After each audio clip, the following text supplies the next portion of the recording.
Supreme court ने तहरीक इंसाफ के रहनुमा इम्तियाज शेख की जमानत मंजूर कर लिया। हम खबर आपको दे रहे हैं, पीटीआई के रहनुमा इम्तियाज शेख की जमानत मंजूर। हम खबर आपको दे रहे हैं, आपको बताएं कि तहरीक इंसाफ के रहनुमा इम्तियाज शेख की अबूरी जमानत मंजूर। सुप्रीम कोर्ट ने पीटीआई रहनुमा इम्तियाज शेख की अबूरी जमानत मंजूर कर ली। हम खबर आपको दे रहे हैं, 9 मई तोड़ फोड़ केस में पीटीआई रहनुमा इम्तियाज शेख की जमानत मंजूर। आपको बताएं कि सुप्रीम कोर्ट ने 9 मई तोड़ फोड़ केस में पीटीआई रहनुमा इम्तियाज शेख की अबूरी जमानत मंजूर कर ली है।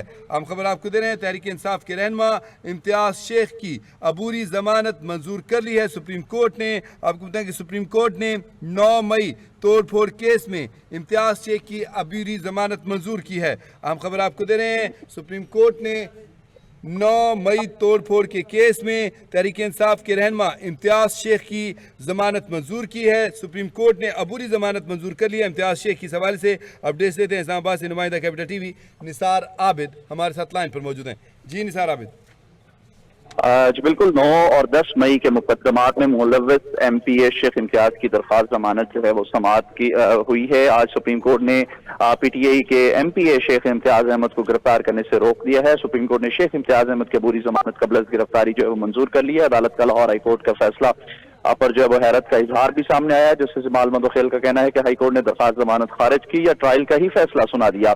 जस्टिस जमाल मंदोखेल का मजीद कहना था कि जमानत के फैसले में इस तरह शवाहिद को ज़ेर बहस नहीं लाया जाता। मजीद जो वकील लतीफ खोसा थे उनका ये कहना था कि मेरे मुवक्किल का नाम FIA में जो है वो FIR में जो है वो शामिल नहीं है। मजीद लतीफ खोसा का अपना कहना था कि ज़िमनी रिपोर्ट में जो है कई माह बाद शेख इम्तियाज अहमद का नाम जो है मुल्ज़िमान में शामिल किया गया। जस्टिस जमाल मंदोखेल का कहना था कि ज़िमनी की कापी आपने रिकॉर्ड का हिस्सा क्यों नहीं बनाई।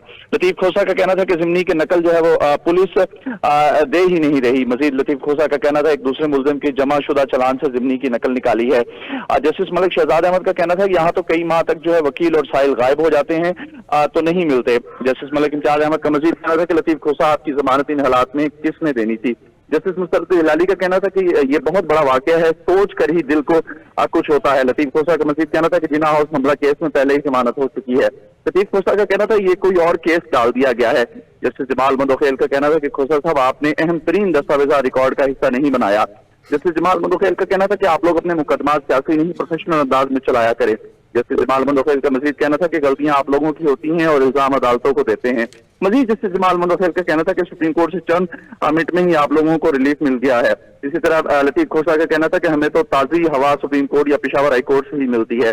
मजीद जस्टिस मलिक शहजाद अहमद का कहना था कि कचहरी से सुप्रीम कोर्ट तक हर जगह खौफ खुदा रखने वाले जजेस मौजूद हैं। इसी तरह अदालत ने दरख्वास्त जमानत 9 मई के दीगर मुकदमात के साथ मुकर्रर करने की हिदायत कर दी। जी बहुत शुक्रिया निसार आबिद। नाज़रीन आपको बताएं कि सुप्रीम कोर्ट ने 9 मई तोड़फोड़ केस में तहरीक इंसाफ के रहनुमा इम्तियाज शेख की अबूरी जमानत मंजूर कर ली। आपको बताएं कि अदालत ने 2 लाख के मचलकों के इव्ज़ शेख इम्तियाज की जमानत मंजूर की है।